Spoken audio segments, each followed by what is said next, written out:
Jai Gurudev, dear students. Welcome to the online classes of Sri Guru Kripa Senior Secondary School, Raipur. Students, आज के video में हम भोली part का part 2 यानी जो अगला हिस्सा है उसको हम पढ़ेंगे। भोली एक ऐसी लड़की की कहानी जिसका वास्तविक नाम सुलेखा था और बचपन में ही सिर के बल पर गिरने के कारण उसके मस्तिष्क में चोट आ गई थी, जिससे वो बुद्धि से कमज़ोर हो गई थी और इसीलिए उसको सिंपलटन यानी भोली कहा जाने लगा। भोली नंबरदार रामलाल के 4 पुत्रियों में से एक पुत्री सबसे छोटी पुत्री थी और उसके कुछ समय बाद ही चेचक का प्रभाव आने के कारण उसके चेहरे पर दाग भी पड़ गए थे और वह हकलाती भी थी। इन सब कमियों को लेकर वह अपना जीवन चला रही थी। अब पिछले वीडियो में हमने देखा किस तरह से उसके गांव में एक स्कूल खुलता है और सौभाग्य से उसको मौका मिलता है उस स्कूल में जाने का, और स्कूल में जाने के बाद क्या क्या उसके जीवन में परिवर्तन आते हैं, वो सारे परिवर्तन आज के वीडियो में हम देखने को मिलेंगे। तो शुरू करते हैं। हम आज का लेसन क्या है देखते हैं भोली पार्ट 2 में। पिछले वीडियो के लास्ट पैरा में हमने देखा स्कूल की घंटी बज चुकी होती है, सभी लड़कियां जल्दी से बाहर निकल जाती है क्लासरूम से और भोली जो है कोने में एक तरफ बैठी हुई होती है। किस तरह से उसकी शिक्षिका उसके पास जाती है और उसको प्रोत्साहित करती है, उसका नाम बतलाने के लिए उसे सांत्वना देती है, उसको प्यार से बुलाती है, प्यार से पुकारती है और वो जो है कैसे उसके साथ व्यवहार करती है वो बताया था। अब आगे देखते हैं।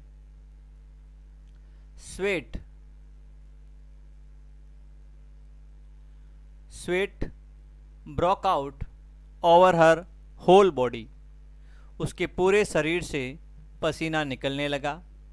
Would her stammering tongue again disgrace her, अब भोली अपने मन में अपने आप से ही सवाल पूछ रही है। वुड हर स्टैमरिंग टंग, क्या उसकी लड़खड़ाती जबान, हकलाती जबान, अगेन डिस्ग्रेस हर, डिस्ग्रेस का मतलब क्या होता है? लज्जित करना, अपमानित करना। तो भोली सोच रही है क्या उसकी जो लड़खड़ाती जबान है क्या वो फिर से उसे अपमानित या लज्जित करेगी। For the sake of this kind women, लेकिन इस प्रकार की औरत के लिए, या इस प्रकार की औरत से मतलब ये है कि ऐसी महिला जिसने पहली बार उसे प्यार से पुकारा, यानी आज तक उसे प्यार से किसी ने नहीं पुकारा था, इतने मधुर आवाज़ में और इतने प्यार से उसे किसी ने पुकारा भी नहीं था। तो पहली बार उसने ऐसी मधुर आवाज़ सुनी, अपना नाम ऐसे सुना या अपने आप को इतना पुकारता हुआ, ऐसे प्यार से पुकारता हुआ देखा, तो उसने कहा कि इस औरत के लिए हाउ एवर, जैसे कैसे भी हो, she decided to make an effort, उसने तय किया कि वो एक प्रयास ज़रूर करेगी। किस चीज़ का प्रयास? अध्यापिका जब उससे उसका नाम पूछती है तो पहले मन में ही वो सोचती है कि वो हकलाती है और शायद उसकी हकलाती जुबान आज फिर उसे लज्जित करेगी, लेकिन फिर वो सोचती है कि ये ऐसी महिला है जिसने मुझे बड़े प्यार से पुकारा है, प्यार से मेरे सिर पर हाथ रखकर मेरा नाम पूछा है, तो कम से कम इस महिला के लिए मैं एक प्रयास ज़रूर करूँगी। She had such a soothing voice she would not laugh at her. यहाँ सी जो आया है, ये सी आया है मैडम के लिए। वो मैडम जो उसके पास आई थी भोली के पास उसका नाम पूछने के लिए, जो उसकी कक्षा में थी। सी had such a soothing voice, उसकी आवाज़ बहुत ही मृदु थी, बहुत ही कोमल थी। She would not laugh at her, और दूसरी बात क्या थी कि वह मैडम जो है उस पर हंसी भी नहीं। सामान्य रूप से क्या था, जो भी भोली को देखता उसकी खिल्ली उड़ाता, उस पर हंसता था। पहली बार भोली को ऐसा देखने को मिला कि किसी ने उसको देखा, उसके चेहरे को भी देखा, लेकिन उसकी हंसी बिल्कुल भी नहीं उड़ाई। ब ब भो भो सी बिगैन टू स्टेमर, अब वह हकलाते हुए जैसे हकलाते हुए कोई बोलता है भ भ भ, इस तरह से बोलता है, उसी तरह से उसने भी बोलने का प्रयास किया थोड़ा हकलाते हुए। वेल डन द टीचर इंक्रेज्ड हर। जब भोली ने बोलने का प्रयास किया तो मैडम को पता चल गया कि ये लड़की हकलाती है और डर के कारण उसकी हकलाहट है, तो उसने उसे प्रोत्साहित करते हुए, इनक्रेज यानी प्रोत्साहित करना, उसका मनोबल बढ़ाना, उसका मनोबल बढ़ाते हुए कहा वेल डन शाबाश, वेल डन शाबाश, कम ऑन चलो बोलो, नाउ अब द फुल नेम, अपना पूरा नाम, भ भ भ भो भोली। इस तरह से हकलाते हुए अंत में उसने बोल ही दिया अपना नाम। At last she was able to say it, और अंत में वह इस नाम को कहने के लिए योग्य हुई। एंड फेल्ट रिलीव्ड, और उसने बड़ा आराम महसूस किया। As if it was a great achievement, मानो ये कोई बहुत बड़ी उपलब्धि हो। यानी उसने अपना नाम बोला तो ऐसे लगा कि उसने कोई बहुत बड़ी उपलब्धि हासिल कर ली। वेल डन, बहुत बढ़िया, शाबाश। The teacher patted her affectionately and said. Patted का मतलब होता है थपथपाना, किसी को लाड़ से, दुलार से शाबाशी देते हुए जब थपथपाते हैं पीठ पे तो उसको बोलते हैं पेटिड। हर अफेक्शनेटली, टीचर ने बड़े ही प्रेम पूर्वक उसे थपथपाया। एंड सेड, और कहा, put the fear out of your heart, अपने मन से डर को निकाल दो। And you will be able to speak like everyone else, और तुम जो है दूसरों की तरह ही बोलने लगोगी। मैडम जो थी उसको पता चल गया था कि ये जो हकलाती है उसका कारण उसकी शारीरिक कमजोरी नहीं बल्कि उसका डर है। इसीलिए उसने पहली बार उससे यही कहा कि तुम अपने मन से डर निकाल दो तो निश्चित रूप से तुम उसी प्रकार से बोलने लगोगी जैसे दूसरे लोग बोलते हैं, दूसरे अन्य व्यक्ति बोलते हैं। Bholi looked up as if to ask really. Bholi ने ऊपर देखा, इतनी देर उसकी गर्दन नीचे झुकी हुई थी, तो ज्यों ही मैडम ने उसका आत्मविश्वास बढ़ाया, उसका मनोबल बढ़ाया, उसे शाबाशी दी और उसे विश्वास दिलाया कि तुम अपने डर को बाहर निकाल दो तो तुम्हारा हकलाना छूट जाएगा, तो तुरंत ही उसने अपना सिर उठाया, ऊपर की ओर देखा और मानो वह पूछ रही हो वास्तव में। Yes yes it will be very easy, यह बहुत आसान है। You just come to school every day, तुम्हें क्या काम करना है? कुछ नहीं करना है, केवल रोज विद्यालय आना है। विल यू कम, क्या तुम आओगी? भोली नोडिड, भोली ने, नोडिड यानी सिर हिलाना, भोली ने हामी में अपना सिर हिला दिया। यानी जब आप किसी चीज़ के लिए हाँ भरते हैं तो अपना सिर हिलाते हैं, वैसे कि वैसे भोली ने भी अपना सिर हिला दिया कि हाँ मैं स्कूल ज़रूर आऊँगी। नो से इट अलाउड, जब भोली ने अपना सिर हिलाया तो मैडम ने कहा अरे नहीं, जोर से बोलो। ये यस, इस बार जो है कम प्रयास में ही भोली बोल पाई yes. And Bholi herself was astonished, Bholi को अपने आप पर अचंभा हुआ। दैट की she had been able to say it, कि वह इसे कहने के योग्य हो पाई, यानी जल्दी से वो बोल पाई। Don't didn't I tell you, मैंने तुम्हें नहीं कहा था। नाउ टेक दिस बुक, चलो अब ये किताब लो। अब मैडम क्या करती है, उसको एक किताब सौंपती है। The book was full of nice pictures, और ये किताब जो थी अच्छे चित्रों से भरी हुई थी। And the pictures were in colour, और ये जो चित्र थे वो सफ़ेद ब्लैक एंड वाइट नहीं थे बल्कि कैसे थे, कलर। डॉग कुत्ता, कैट बिल्ली, गॉट बकरी, हॉर्स घोड़ा, पैरट तोता, टाइगर बाघ, एंड ए काऊ और एक गाय। जस्ट लाइक लक्ष्मी, उसकी लक्ष्मी की तरह। And with every picture was a word in big black letter, और प्रत्येक चित्र के साथ जो है एक अक्षर था बड़े काले अक्षरों में। आप इसको यूँ कह सकते हैं कि भोली को उसने बारकड़ी या अल्फ़ाबेट्स वाली बुक दी थी जिसमें एक तरफ अक्षर लिखे हुए होते हैं और एक तरफ चित्र बने हुए होते हैं।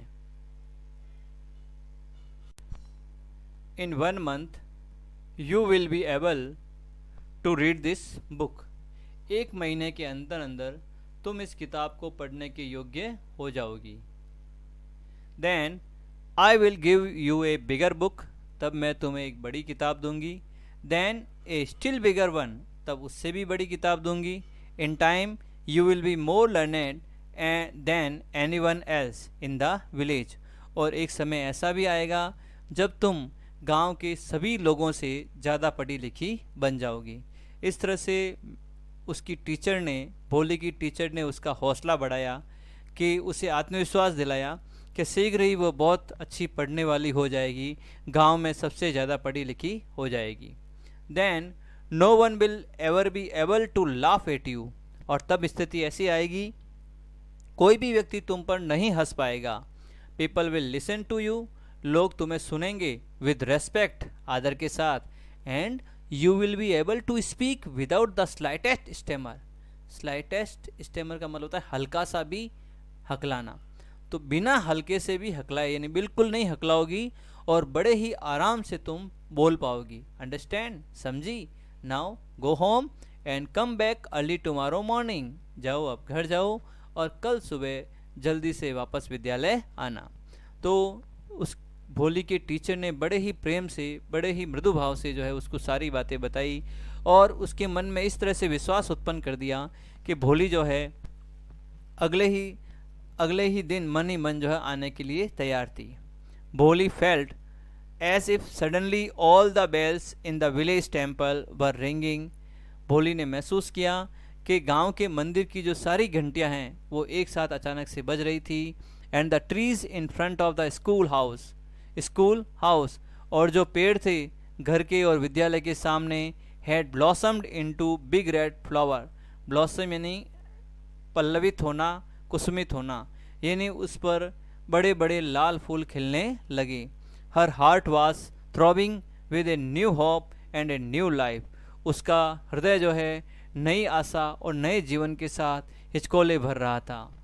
दस द ईयर पास्ट, इस तरह से वर्ष बीतते गए, यानी भोली की शिक्षा दीक्षा होती रही और इसी तरह से वो आगे बढ़ती रही।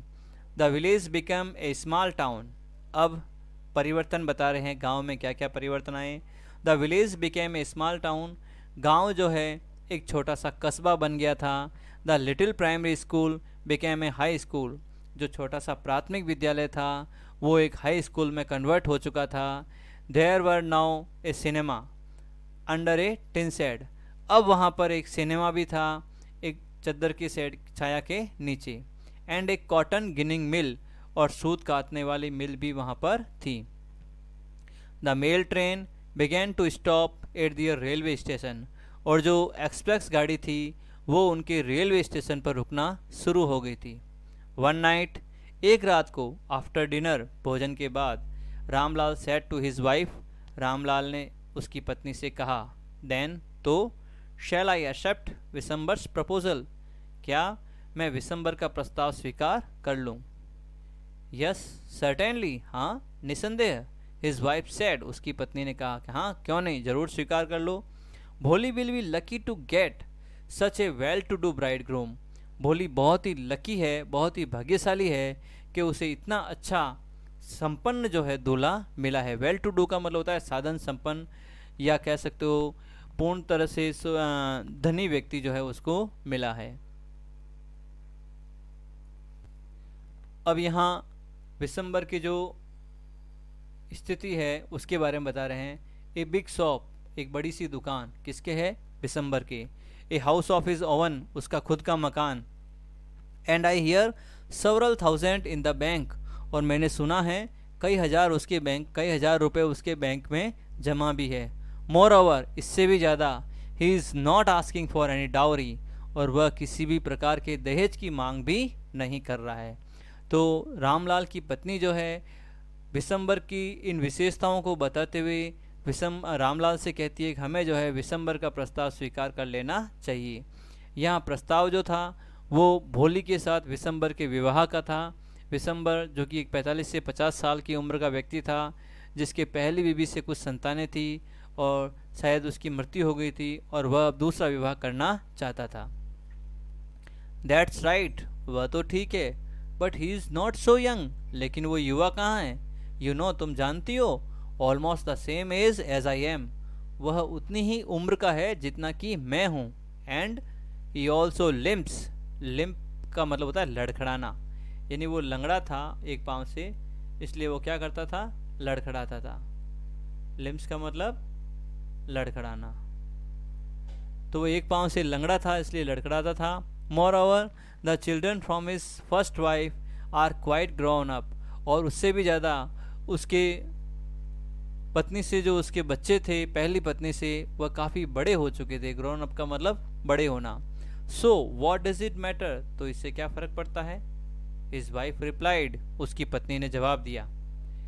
45 और 50, चाहे 45 साल का हो चाहे 50 साल का हो, हमें क्या फ़र्क पड़ता है? It is no great age for a man, आदमी के लिए ये कोई आयु बड़ी नहीं होती। वी आर लकी, हम भाग्यशाली हैं। That he is from another village and does not know about her pock marks and her lack of sense.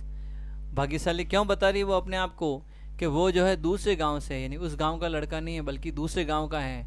And does not no, और नहीं जानता है। क्या नहीं जानता है?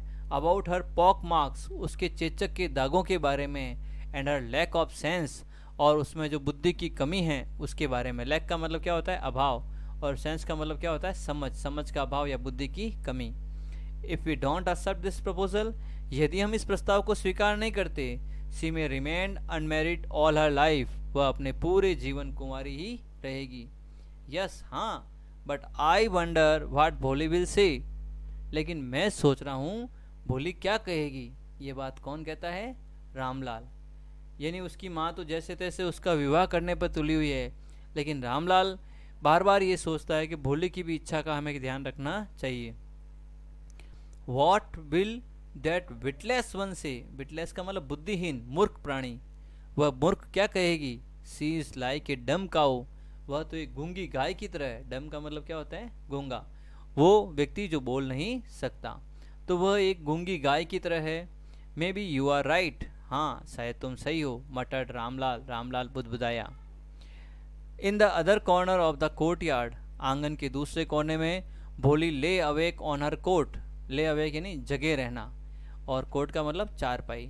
तो भोली जो है अपनी चारपाई पर जगे हुई थी, listening to her parents whispered conversation. Whispered conversation का मतलब होता है जो फुसफुसात भरी बातचीत होती है, उसको वो सुन रही थी कि दोनों में क्या बातें चल रही है। Bishambarnath was a well to do grocer, grocer का मतलब किराने का व्यापारी। ग्रोसर का मतलब क्या होता है? किराना स्टोर चलाने वाला है, किराने का व्यापारी। तो विशंबरनाथ जो है एक किराने का व्यापारी था, और वेल टू डू यानी समृद्ध। विशंबरनाथ एक समृद्ध किराने का व्यापारी था। ही cam with a big party, वह एक बड़ी बारात के साथ आया था, ऑफ फ्रेंड्स, अपने मित्रों के, एंड रिलेशंस, और रिश्तेदारों के, with him for the wedding, उसके साथ उसके बहुत से दोस्त आए, बहुत से रिश्तेदार आए शादी के लिए, और बहुत बड़ी बारात आई थी। A brass band playing a popular tune from an Indian film, जो बैंड साथ में चल रहा था वो भारतीय फिल्म का एक प्रसिद्ध गीत बजा रहा था। हेडेड द प्रोसेसन, प्रोसेसन बोलते हैं बारात को, कोई भी जुलूस जैसे निकलता है उसको प्रोसेसन कहा जाता है, और यहाँ प्रोसेसन का मतलब है बारात से। तो एक बैंड जो है, बैंड का ग्रुप जो है आगे आगे भारतीय फिल्म के किसी प्रसिद्ध गाने को बजाता हुआ बारात से सबसे आगे चल रहा था। विद द ब्राइड ग्रूम, दूल्हे के साथ, riding A decorated, with the bride groom, दूल्हे के साथ, राइडिंग जो कि सवार था, ए डेकोरेटेड हॉर्स, एक सुसज्जित घोड़े पर, यानी दूल्हा था घोड़े पर बैठा हुआ, आगे उसके रिश्तेदार थे, उसके आगे जो है बैंड वाले चल रहे थे, प्रसिद्ध धुन बजा रहे थे। रामलाल वॉज ओवरजॉयड, ओवरजॉयड का मतलब होता है बहुत ज़्यादा खुशी होना। रामलाल को बहुत ज़्यादा खुशी थी, टू सी, देखकर, सच पंप एंड स्प्लेंडर, इस प्रकार की शानो शौकत और शौर्य, यानी तड़क भड़क और शानो शौकत देखकर जो है उसको बहुत ही खुशी हो रही थी। ही हैड नेवर ड्रीम्ड, उसने कभी नहीं सोचा था, कभी सपने में भी नहीं सोचा था।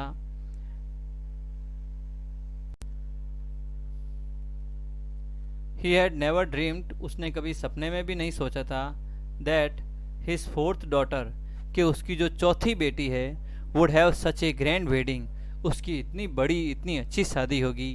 भोलीज एल्डर सिस्टर्स, भोली की जो बड़ी बहनें थी, वो had come for the occasion, जो कि इस अवसर पर आई हुई थी, were envious of her luck, envious का मतलब होता है ईर्ष्या होना, यानी उसके भाग्य पर ईर्ष्या कर रही थी। जलन हो रही थी उनको कि हमारी शादी इतनी शानो शौकत के साथ नहीं हुई, हमारी शादी इतनी बढ़िया नहीं हुई, जबकि भोली की शादी इतनी बढ़िया हो रही है। When the auspicious moment came, when the auspicious moment came, जब वो पवित्र क्षण आया, the priest said, पुजारी ने कहा, bring the bride, दुल्हन को लेकर आओ। आप अक्सर सुनते हो ना, जब विवाह की तैयारी होती है, दूल्हा मंडप में आके बैठ जाता है और जब फेरे शादी के विवाह का अवसर आ जाता है तो पुजारी बुलाता है दुल्हन को लेकर आ जाओ। भोली क्लेड इन ए रेड सिल्कन ब्राइडल ड्रेस का मतलब दुल्हन की वेशभूषा। क्लेड यानी उसने ओढ़ रखी थी, पहन रखी थी।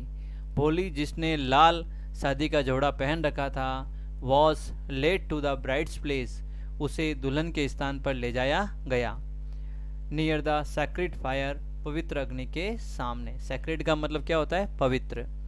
गार्लैंड द ब्राइड, अब जो ही वो वहाँ जाती है, गार्लैंड द ब्राइड, दुल्हन को माला पहनाओ।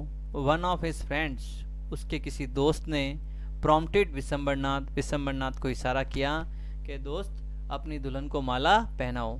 The bridegroom lifted the garland of yellow marigolds, जो पीले गेंदों के फूलों की माला थी वो दूल्हे ने अपने हाथ से ऊपर उठाई। ए वुमेन, एक औरत, slipped back the silken well, उसने जो सिल्क के कपड़े का घूंघट था उसको पीछे सरकाया। फ्रॉम द ब्राइड्स फेस, दुल्हन के चेहरे से।